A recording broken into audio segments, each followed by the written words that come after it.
Welcome to Susie's Secret Recipes in Little Country Store. So guys, today I'm going to be making the ultimate chocolate chip cookie.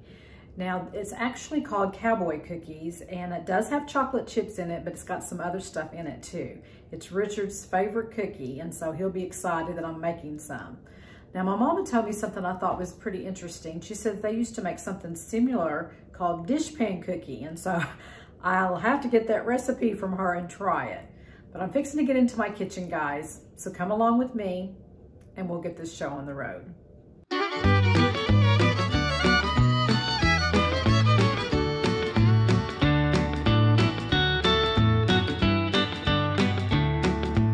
So let's get started making our cowboy cookies. So the first thing you're going to want to do is take 1 3/4 cups of all-purpose flour and put it into your bowl.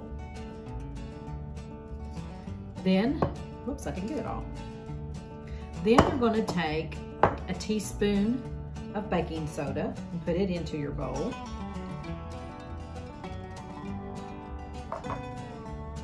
A teaspoon of ground cinnamon, put it into your bowl. Let's see, I'm going to add just a dash of salt, that in, and then you're going to whisk it.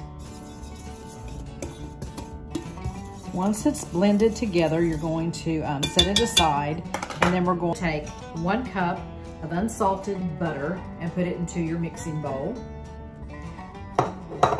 Make sure you've got the attachment that has the paddle.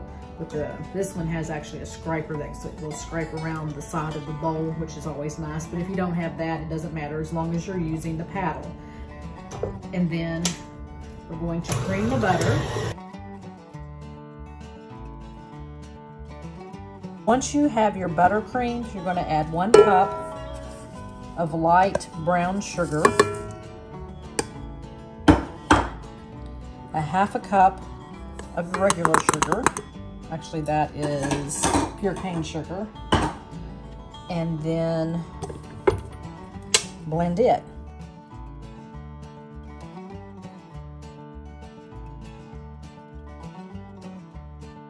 Then we're going to add 1 egg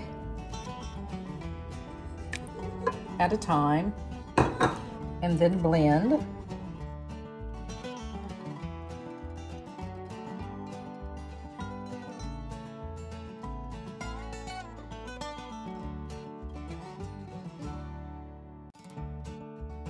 And then you're going to add 2 teaspoons of vanilla, and then mix it. Okay, now we're going to add our flour mixture.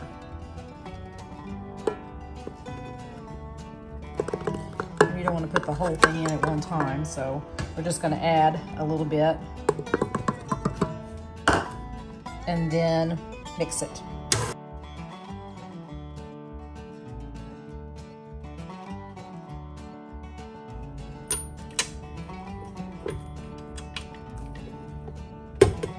We've got our toasted pecans, which I do need to chop them first.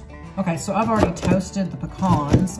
I soaked them in olive oil and added sea salt to them, and then put in the oven at 350 for about 7 to 10 minutes.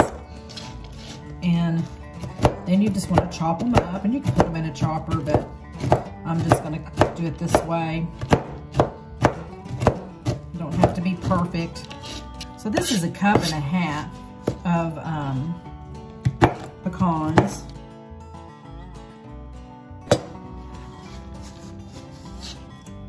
I had to try that out. Yeah, those are good. Okay, put them back into your bowl.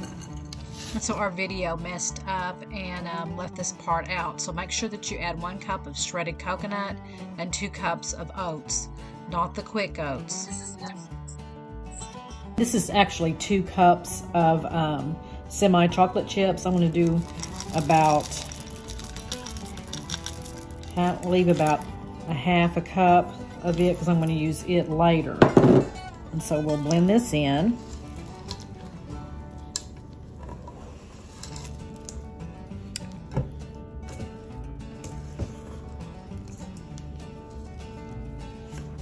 and then your toasted pecans. And this was 1.5 cups. So we'll just blend that in. Okay, so now I'm gonna fold this in.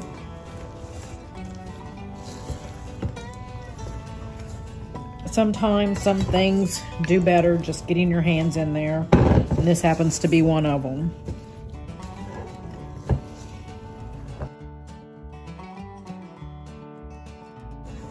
Your dough is going to look like this, and it's going to be a little bit sticky. So what you're going to want to do is you'll want to put it into the refrigerator and let it chill for just a little bit. Then we'll bring it back out, and we'll be rolling them up and making some Cowboy Cookies, and my husband will be really excited when they're all done and completed. So anyway, make sure that you do cover this though before you put it into your refrigerator. All right, so our Cowboy Cookie dough has been chilling in the refrigerator for, oh gosh, about 1.5 hours. And so we are ready to roll them into balls. And see how it was sticky at first before we put them into the refrigerator. Now we're able to work with it and form them into a ball about that size. We're going to put them all onto the parchment paper, about 2 inches apart.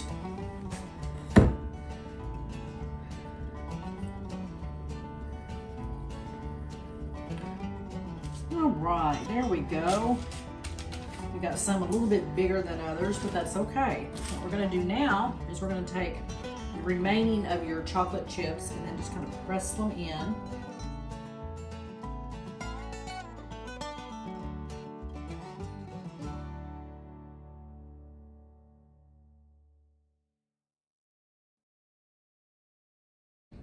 Okay, there we go. So now I have preheated my oven to 350 degrees, and we're going to bake these for about 13 to 16 minutes. So Richard and I recently just made a trip to Mississippi to see our daughters. One lives in Brookhaven and the other in McCall.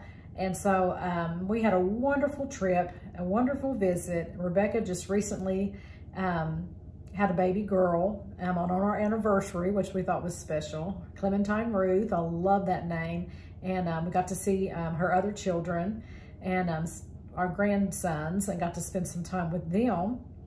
And like I said, we just had a really good time. And then Sarah, you know, she has a little baby, or well, he's still a baby. He's about 1.5 years, Wilder, and he was absolute joy to be around. Wonderful time with them. But I wanted you to see Sarah's garden.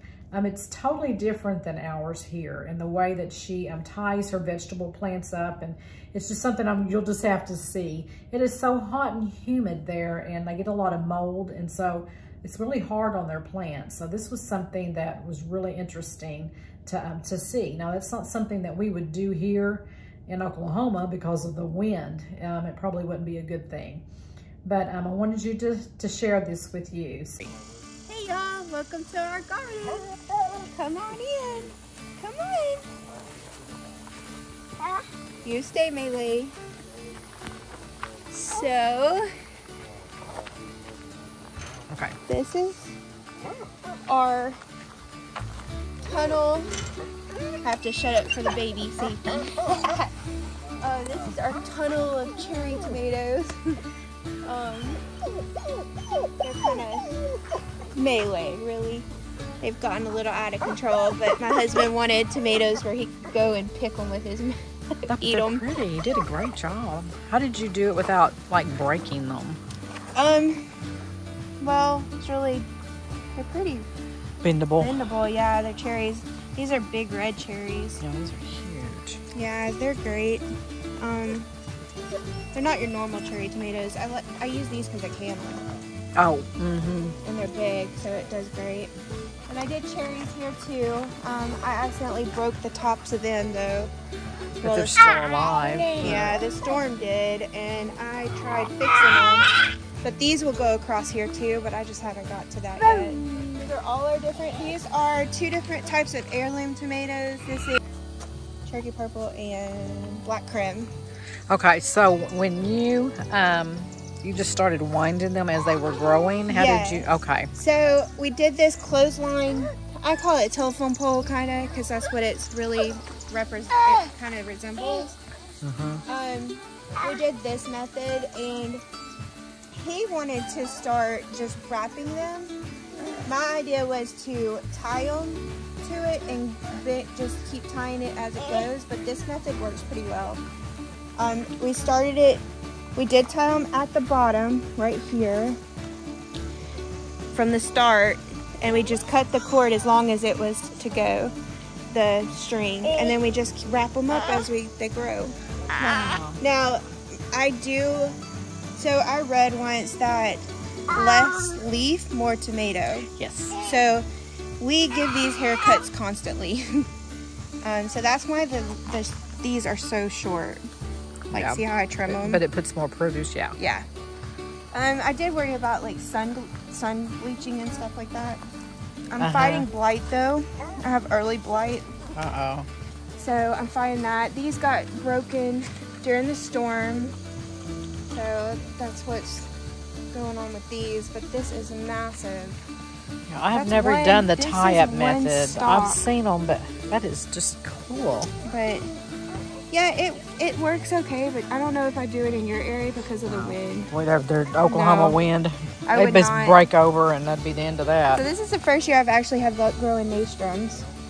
Have you ever ate one? It's good. Tastes like a pepper. You want one? And we're all organic. Like, I don't spray anything, so you can just That's eat the way out I the garden. am. Yeah, I can't. It's different, huh? Tastes like a pepper. I like it though. I Good in a know. salad. Salads, yeah. Yeah, that would last Yeah. not even a day where I'm at. No. But here, this is perfect. Well, I have been having issues with it during storms because hurricane season's coming. So we'll see how it holds up. So far, some of them have, some of them haven't. These mums, we greenhoused them over. Go see Peppa. Go see Peppa. You're not getting fit. What else? So this isn't the basil, this is just regular basil, but I did a new basil this year. Emerald Power. I really like it because it's really compact and it grows really, really tall. Full. Yeah. And it's different taste to me. It's not, one of them tastes more licorice-y to me, and this one tastes like true basil. Okay. There is the herb garden, and we have a ghost pepper that we're doing because we like. I do too. We love ghost peppers, like the spicy, and that is. It was supposed to be full of eating or pickling cucumbers, but half of them died, so that's only 2 stalks or 1 stalk that is producing. And I'm dealing with. We get mold really bad here, and since we've had so much rain the last week, I've really had trouble. I'm having to fight it. This is our eating cucumbers. That's all zinnias, cosmos, sunflowers.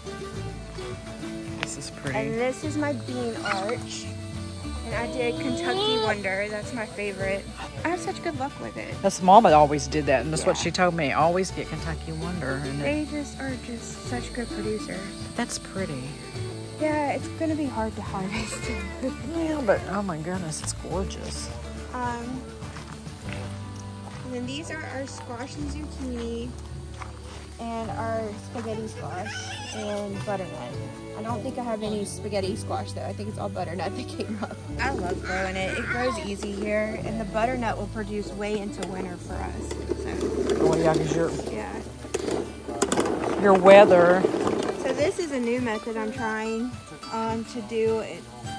I've seen this on Pinterest a couple of times, and you cut underneath. You cut all the stems, like all the leaves, whatever. Like where a plant is, like a fruit flower, you cut all the leaves underneath it. I see. And you just keep stacking it up and tying it as it grows. So the mold is why I did this. Oh, underneath. Because we get such high humidity that the mold grows so bad on everything. And that way it can breathe. Yeah, that makes sense. I'm still fighting it, see?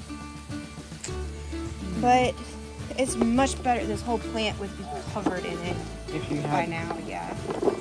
And then I did okra along the side right there and along the back. So I like your flowers. yeah. That's cool. Right here. Hi. Say hi.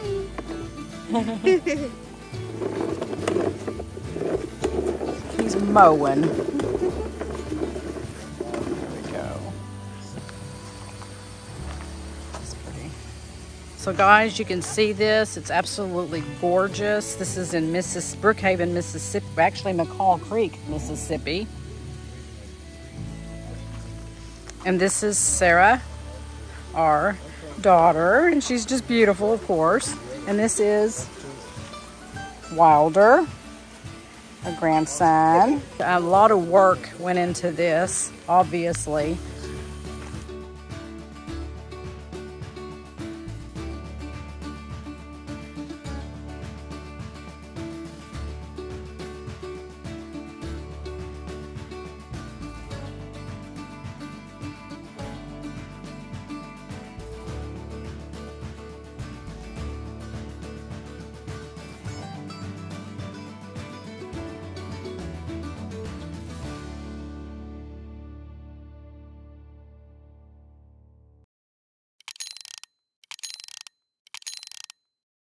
So the cookies are ready. They look really, really good. And so guys, this is definitely a recipe that you will want to have. And so just let me know, put it in the comments, and I will see that you get it. So if you enjoyed the video today, then please give me a thumbs up and put it in the comments. And if you've not subscribed to my YouTube channel, then please click the subscribe button below and click the notification bell, and it will notify you when I'm going to be having another video. Otherwise, guys, I will see you on Monday for an episode of Monday Motivation at 7:00 a.m. Central Time. And then next Wednesday for another episode of Susie's Secret Recipes at 7:00 p.m. Central Time. May God bless you and happy trails.